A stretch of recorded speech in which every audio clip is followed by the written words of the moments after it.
ये जो व्यक्ति पंत प्रधान बन के बैठा ये मानसिक रूप से बीमार है, मैं आपको प्रमाण दे रहा हूं। और ये तो बहुत ही मास्टरमाइंड आदमी है। ये दोनों गुजराती अमित शाह और नरेंद्र मोदी प्योर बिजनेसमैन है। ये ड्रामेबाज आदमी है। ये सिर्फ एक्टिंग करना जानता है।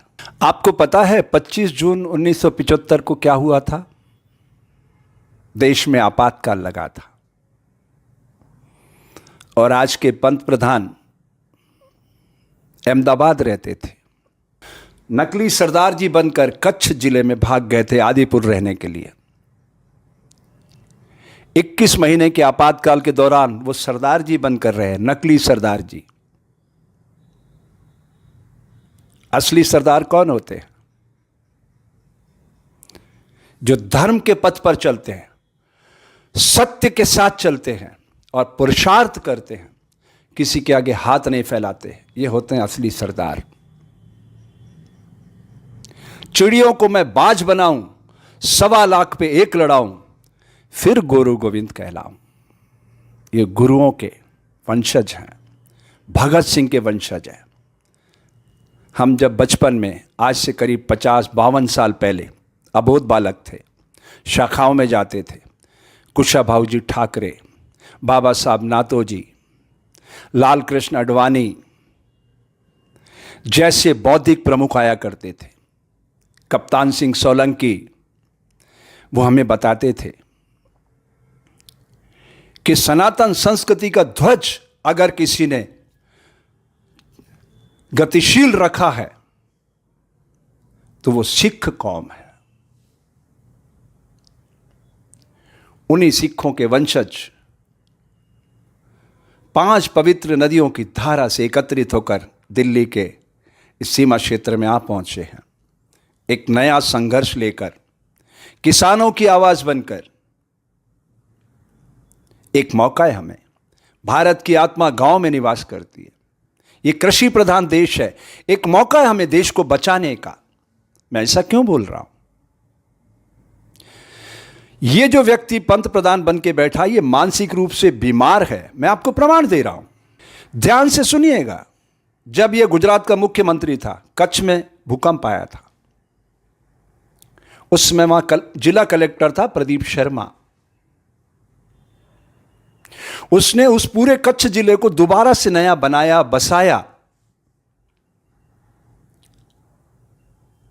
तब एक लड़की के साथ इनका संबंध चल रहा था मुख्यमंत्री का। वो उसकी निगाह में आ गया था। वो आज तक जेल में सड़ रहा है। कुछ समय बाद गुजरात दंगे 2002, आपको तो याद होगा। एटीएस का प्रमुख था डीजी वणजारा। इस व्यक्ति के कहने पर अनगिनत लोगों को मौत की नींद सुलाया उसने। वो जेल में रहा।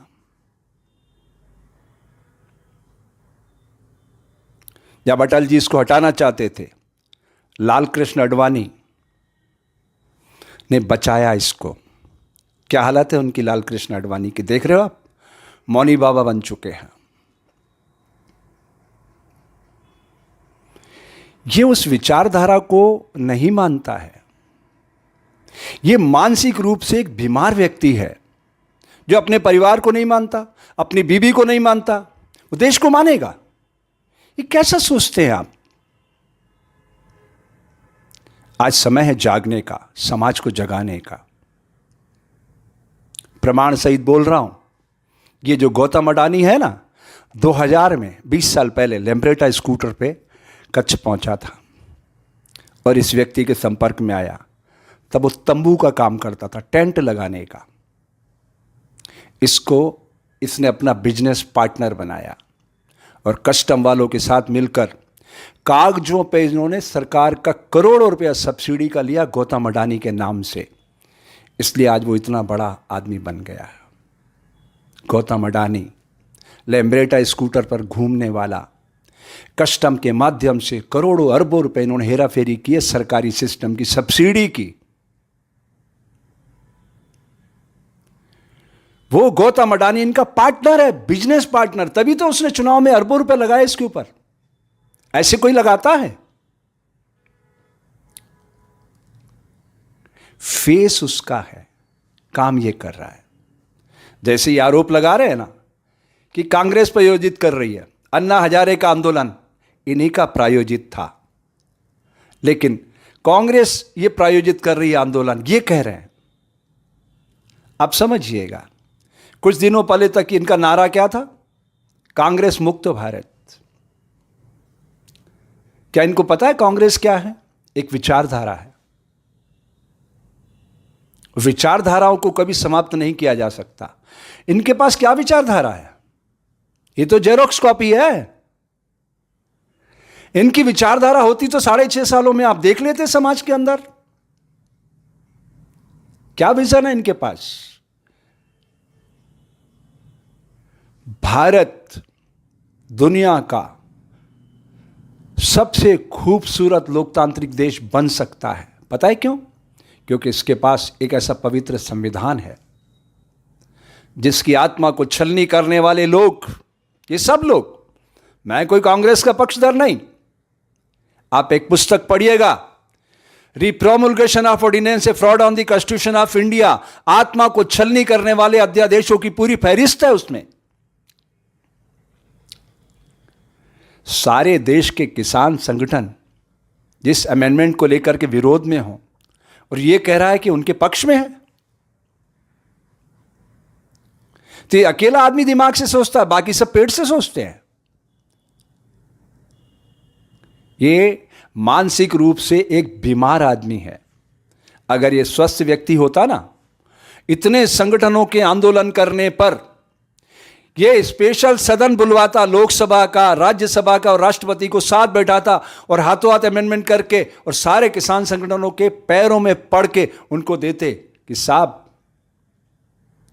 सबसे ज्यादा इज्जत तो हमें आपकी करना है, क्योंकि सबसे ज्यादा खून पसीने की कमाई, बिना मिलावट की कमाई इस देश का किसान करता है। तभी वो धरती पुत्र कहलाता है। धरती प्रकृति के 5 एलिमेंट में सबसे महत्वपूर्ण कारक है सृजन का, वो मिलावट बर्दाश्त नहीं करती। ये मिलावट करने वाले लोग जिसके खिलाफ मेरा अभियान है वार फॉर प्योर, कांग्रेस की 2 सरकारों ने मेरा यह अभियान चोरी किया, शुद्ध के लिए युद्ध, मध्य प्रदेश में और राजस्थान में। तो ये सब चोरी करते आइडियाज की बस, और फिर गिरगिट की तरह रंग बदलते। और ये तो बहुत ही मास्टरमाइंड आदमी है। ये दोनों गुजराती अमित शाह और नरेंद्र मोदी प्योर बिजनेसमैन है, प्योर बिजनेसमैन।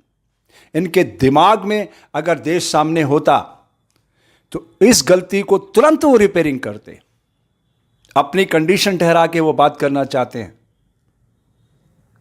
किसान सड़कों पे दम तोड़ रहे हैं, मजदूर सड़कों पे कोविड में दम तोड़ते रहे, बच्चे परेशान आंदोलन करते रहे। इनके सारे खोखले नारे आपके सामने हैं। नोटबंदी से लेकर आज तक जितना खेल खेला इन्होंने, एक ड्रामेबाज आदमी है। ये सिर्फ एक्टिंग करना जानता है।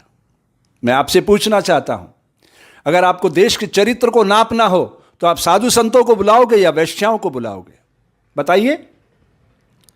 वो वैश्याएं बताएंगी इस समाज का चरित्र क्या है, साधु क्या बताएगा?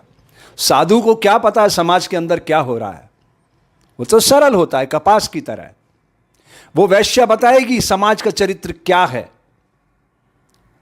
इस समाज के चरित्र को नापने के लिए हमें दिमाग तक पहुंचना होगा।